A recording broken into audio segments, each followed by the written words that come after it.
Tipp today, in association with Slattery's of Pecan, your main Peugeot dealer for over 50 years in the Premier County. Slattery'sGarage.ie.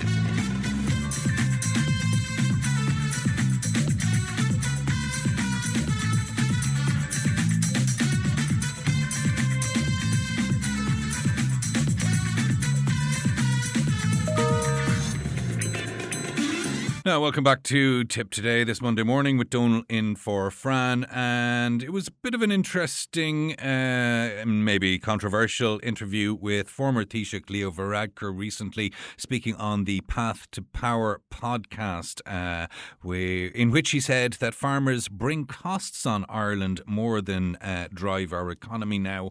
And he was suggesting that people in urban areas are actually the ones who are paying all the bills and should be getting more attention. During an exchange with Matt Cooper, the host, Mr. Varadkar argued that the relationship between agriculture and the wider national interest has shifted in recent decades. We're joined now by the Tipperary Chair for the Irish Beef and Lamb Association, David Young. David, good morning to you. How are you? Thank you for having me on. And also the IBLA members were glad to get our voice come across.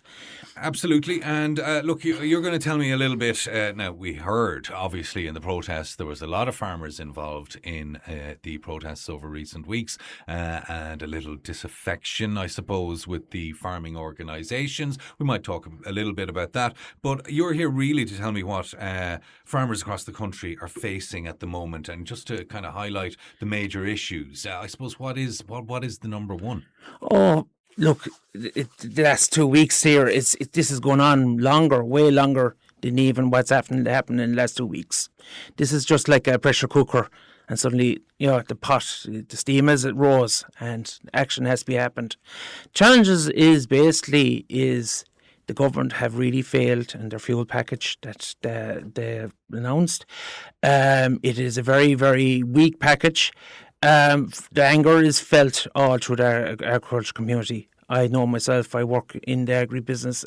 Besides being a sucker farmer, I'll be working in agri-retail, and you can feel it in the cold face of what's going on out there.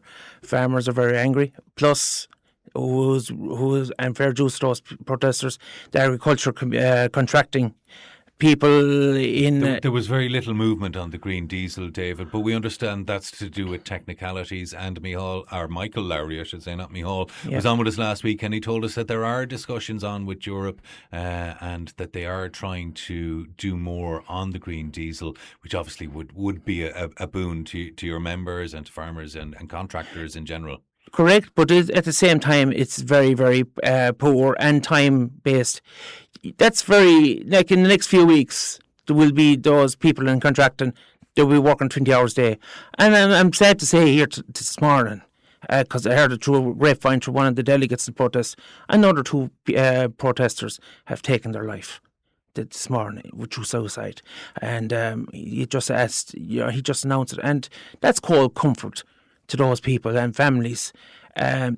It's just... The whole thing is about financial and financial packages as well. And even the pressure as well is going to become on the farmers themselves.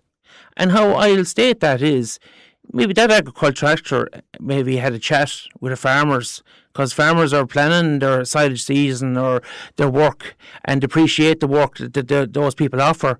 But those contractors said, sorry, Dave or John or whoever. One farmer says in question, I'm going to have to add on another 30 euro an acre to cut your silage per acre. And that farmer is saying, okay, fine, but who do I pass that cost on to? Do you know, we're price takers. And don't get me wrong, the agriculture contractor does not want to do that either. He provides a great service. We had a wet spring too, and they have equipment to move, say, farm air manure and slurry out in fields where an ordinary farmer can't. We have to rely on it. The farming community are very strong and resilient and unified. But I think it's very, very cold comfort if our government has said that they will we're going to review it at the green diesel package. It's what's going to happen. The summer will come and go. It's going to be a long winter ahead coming through. I find that we've very, very poor representation in the county now at the moment with our TDs. It's very.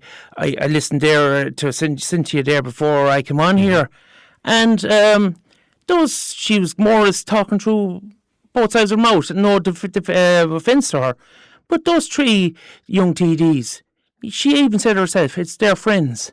When you go to represent yourself as a TD, you represent everyone. You represent from the very, very young to the very, very old. So, and I kind of feel that those 3 TDs, and unfortunately they were targeted as the 3 young pups, which is, you can't do business either being called like that. But that's just the anger is felt amongst the community. And also as well, she mentioned there about the delegates as well. One delegate was refused entry up into Ag House that day.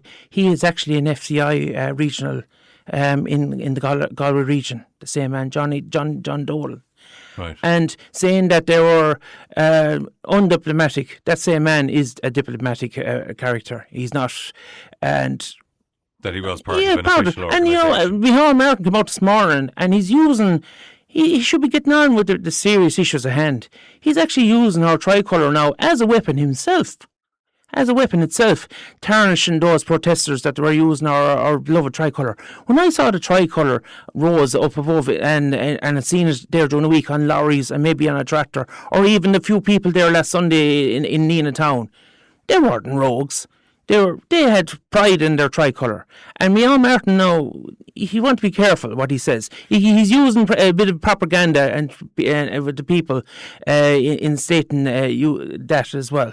Yeah, well, protesters are good he hit. was speaking at the Arbor Hill Easter 1916 commemoration, right? It's a national thing, and of course the tricolour, as we all know, was the green, the orange, and the white joining them. It was meant to be a symbol of unity in Ireland, and I think really he wasn't necessarily talking so much about the recent protests, but there have been uses recently where the tricolour has been put up on roundabouts and roadways around asylum centres. Yes. And it was to intimidate the asylum seekers and people. So there has been that element of grant. There is certainly an element to that. I'm not. And some of those anti-immigration protesters are hijacking it, and look, there's issues, and I don't think he was necessarily targeting the protests as such, but he does have some disquiet that there was some links there to anti-immigration. But I'm not. You're and correct. I know that some of the protesters themselves told me that they were invited to join by the likes of Christopher Duffy, who was an anti-immigration protester. Yes, but that's fair enough. But I can see the hard-working people in Ireland, when they see the tricolour, they have pride in it. Just leave it at. Absolutely. And we saw that, absolutely. And nothing like the soccer to join us behind the flag as well recently. So there was a lot of love for it. But I don't think we necessarily should get bogged down with those comments. Tell us, I suppose, look, the cost of doing business for farmers, and I grew up in a country in the countryside, and I always loved the silage season because of the frenzy of activity and the flurry of lads, machinery would break down and the rush to get it going again. You mentioned about the costs of we'll get back to that. As I say, we'll use the contractor as an example. It's just inflationary costs is just passed down to the price taker. We'll mention that beef, we'll say, as some farmers, they're finishing cattle at the moment, they have maybe lost €450 a head in the last 3 months on finishing animals. Fertiliser has gone up to 33, 35, maybe more in certain products. It's cold comfort. And the threat of shortages as well in fertiliser, because whatever about this season, but it looks like unless things are sorted out, and even if they are, there's production issues. Are farmers worried about that? They're worried about that, but would say as part of IBLA, it was actually very interesting there recently that our colleagues, we're actually when we go to Brussels, we're actually heard.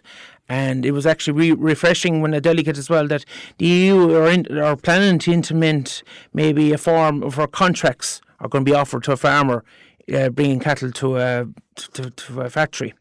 So and we're lobbying since 2019, and that will take the risk. The farmer always takes the risk, and it's a death by 1,000 cuts. It's the farming community is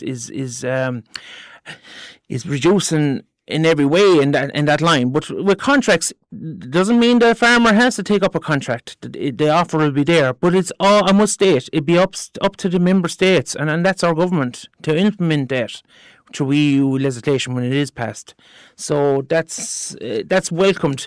So we mentioned areas there as well about the Mercure as well, maybe as well. That's another issue as well that hasn't it has to be kind of not finished yet. Like it's not been referred on. It's referred to kick touch, and the Burbia fiasco as we see it has been kicked to touch as well down another month.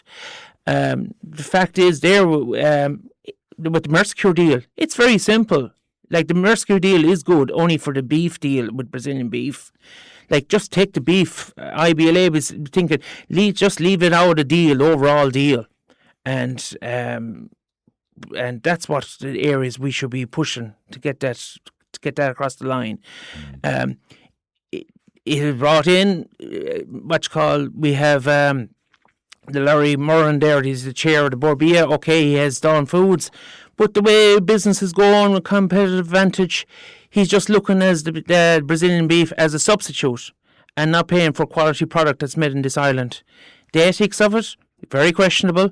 Like, when you take Brazilian beef, it was alarming that beef that was already in the country, and it takes 3 months before when it's tested for the results to come out.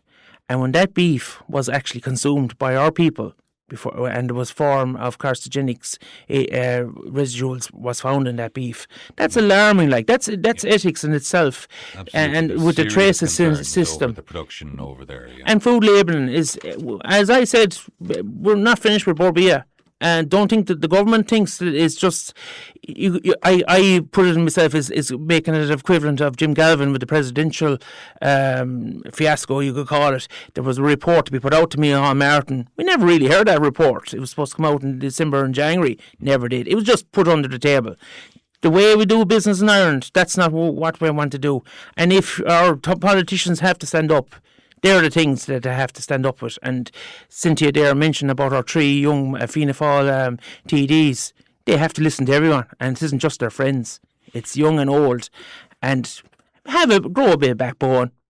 Yeah, hindsight is a great thing, do you know. So, other than that, I suppose. Look, you've mentioned Borbia. We had the fuel protests. There was a wide-scale IFA campaign to get the nitrates directive. Are the government, I suppose, what I'm wondering is, and there was a lot of dissatisfaction. There is dissatisfaction there. You mentioned maybe the IFA. They had a real good political rally to come out for the derogation.